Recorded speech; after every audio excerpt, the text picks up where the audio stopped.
Hi guys, this is Pinki375 here from Pojo against another guy from Pojo, MGS. I'm not sure what that stands for, but anyways, just gonna get right into it here. He leads out with this Thunderous, which I predicted from our team list, and I don't have anything to kill this, so I just had to go for a final gambit with Excelgor there, and that will take out his Thunderous, which is really cool because I would have had lots of trouble with that thing.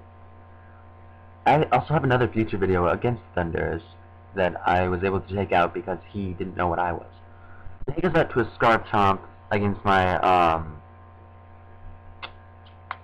Gyarados, and I switch up to my Scizor, predicting anything actually. I can take pretty much anything a Garchomp can give besides maybe a Fire Blast.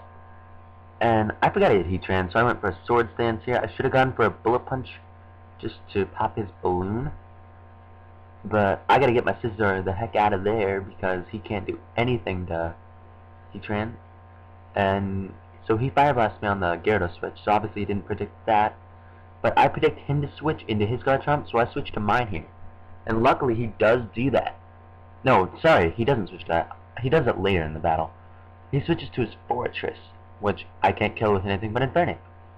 So now he predicts my switch and goes out to his Heatran. But apparently he didn't predict my switch into the right guy. So he switches into his Jellicent, which I do predict this time, and go for the T-Punch.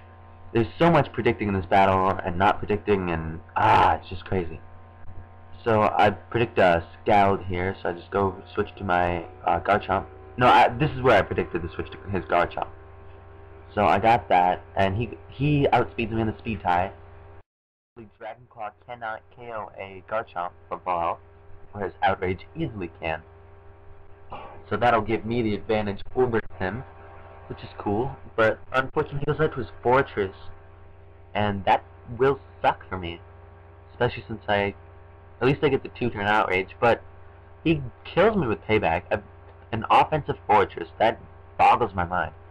But, so I go back to my Infernape just to try to kill it quick. I go for a close combat because I'm an idiot, and I predicted a Heatran. So that will suck for me really bad. He'll almost take out my Infernape, and I know I'll need him to kill this Fortress because he's the only one that has a fire move, so I switch him out as he Earthquakes again, which is cool for me because my Gyarados dodges it. I switch back into my Infernape, predicting an explosion because I'm an idiot again, and I waste my Infernape.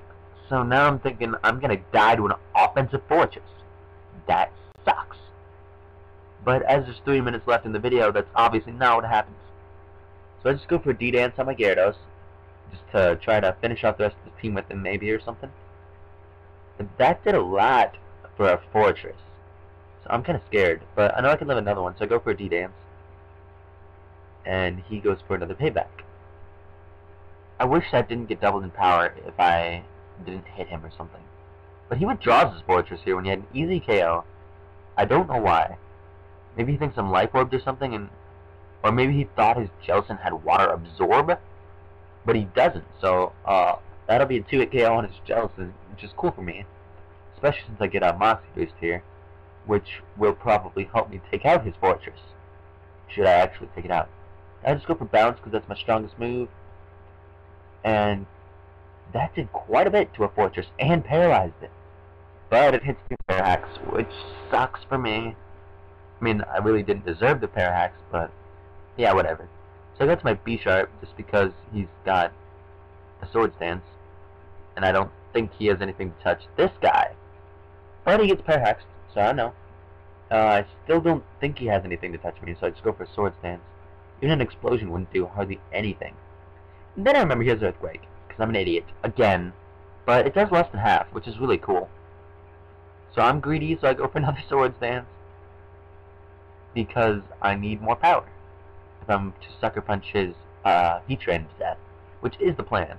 Even though I do carry the Brick Break, I know he'll outspeed me because I'm in speed.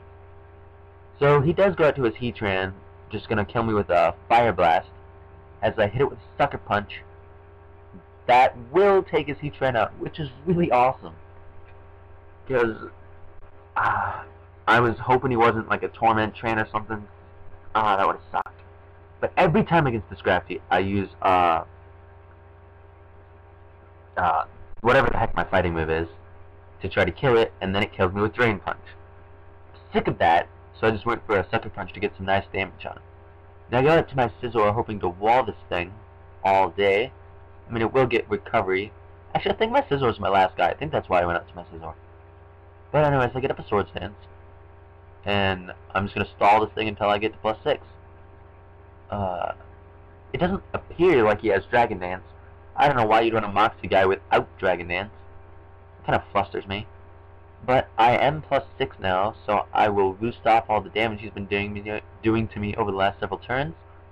I guess it has healed him back to full. But whatever. So I get back up to a pretty comfortable HP, just like 50 less than I start with. And now he goes for the Dragon Dance. I'm like, what? What? Oh, sorry, now I'm +6. I was only +4 before, but I still needed to heal him. So he goes for the Dragon Dance now, way later than he should have. He would have easily taken me out if he would have Dragon Danced in the first couple turns. I get a crit there, don't think it mattered, especially since he couldn't OHKO me. So, good game, man. Please rate, comment, subscribe. Peace out.